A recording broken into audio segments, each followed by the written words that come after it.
ওদের গাত্রদাহ শ্রদ্ধে উদ্যান, কারণ ওই শ্রদ্ধে উদ্যানে ওদের আব্বাজান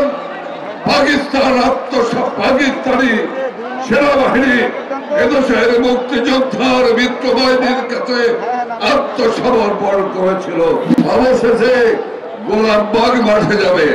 ওরা যদি কোনো জায়গায় হাত দেয় তাহলে সে হাত ভেঙে দিতে হবে, ওদের হাত ধরিয়ে দিতে হবে। গত নভেম্বর থেকে ডিসেম্বরের 30 পর্যন্ত ঐতিহাসিক শ্রদ্ধে উদ্যান বাংলাদেশ আওয়ামী লীগ গ্রহণ করেছিল। বাংলাদেশ আওয়ামী লীগের বিভিন্ন সহযোগী সংগঠনের সম্মেলন, বাংলাদেশ আওয়ামী লীগের জাতীয় কাউন্সিল, বাংলাদেশ ছাত্রলীগের কাউন্সিল, বাংলাদেশ মহিলা আওয়ামী লীগের কাউন্সিলের শ্রদ্ধে উদ্যানে হওয়ার কথা ছিল।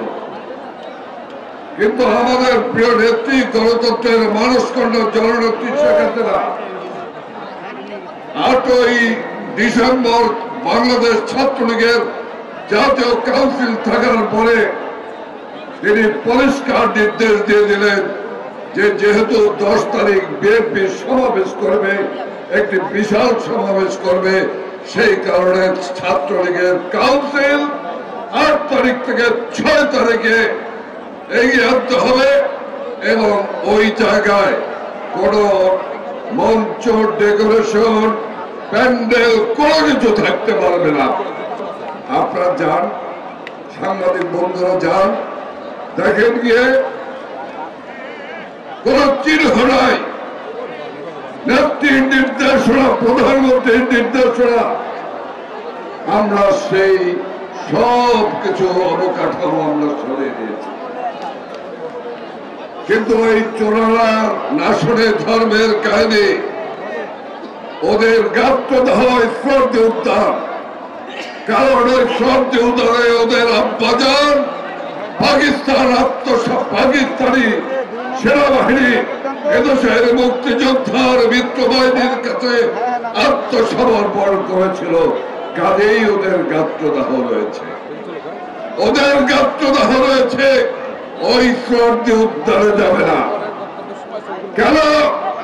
ঐতিহাসিক 7ই মার্চ জাতির পিতা বঙ্গবন্ধু শেখ মুজিবুর রহমান বাঙালি জাতিকে এই বাংলার স্বাধীনতার দিক নির্দেশনা দিয়েছিলেন।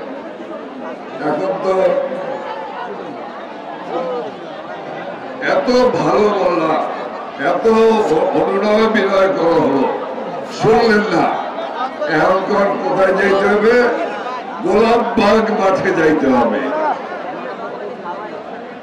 এখন বলছে রাজি হয়েছে, অবশেষে গোলামবাগ মাঠে যাবে। কাজে বন্ধুগণ, আপনাদেরকে মনে রাখতে হবে, এই শক্তি অবশক্তি, এই শক্তিকে যারা সমর্থন দিয়েছে, আজমরা, মান্না, জামরুল্লাহ থেকে শুরু করে ওই দূর যারা সমর্থন করেছে, তারা কারা? এক দলের এক নেতা, একজন, 2 জন আর নাই। কাজে আপনাদেরকে প্রস্তুত থাকতে হবে।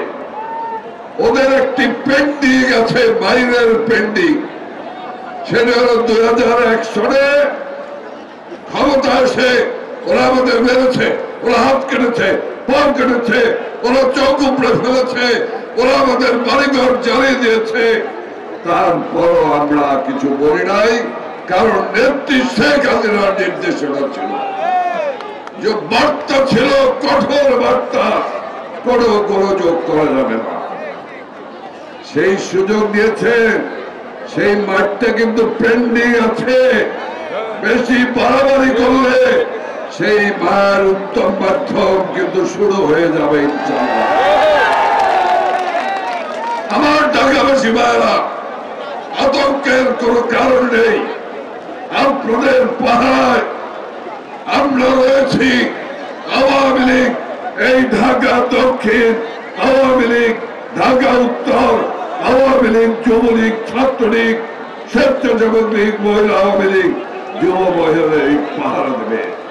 আপনাদের আতঙ্কের কোনো কারণ নেই। ওরা যদি কোনো জায়গায় হাত দেয় তাহলে সে হাত ভেঙে দিতে হবে, ওদের হাত ধরিয়ে দিতে হবে। কি রাজি আছে? রাজি আছে? রাজি আছে? ফজরের নামাজ পড়া সকাল থেকে পাহারা দিতে হবে, সন্ধ্যার কাল তাবায় পাহারা দিতে হবে, কোথাও যেন ওরা উচ্চবাচ্য না করতে পারে। খোদা হাফেজ। জয় বাংলা, জয় বঙ্গবন্ধু। সংবাদ, ফিচার ও অনুষ্ঠানের জন্য ভিজিট করুন সংবাদ প্রকাশের ওয়েবসাইট এবং যুক্ত থাকুন ফেসবুক পেজ ও ইউটিউব চ্যানেলের সঙ্গে।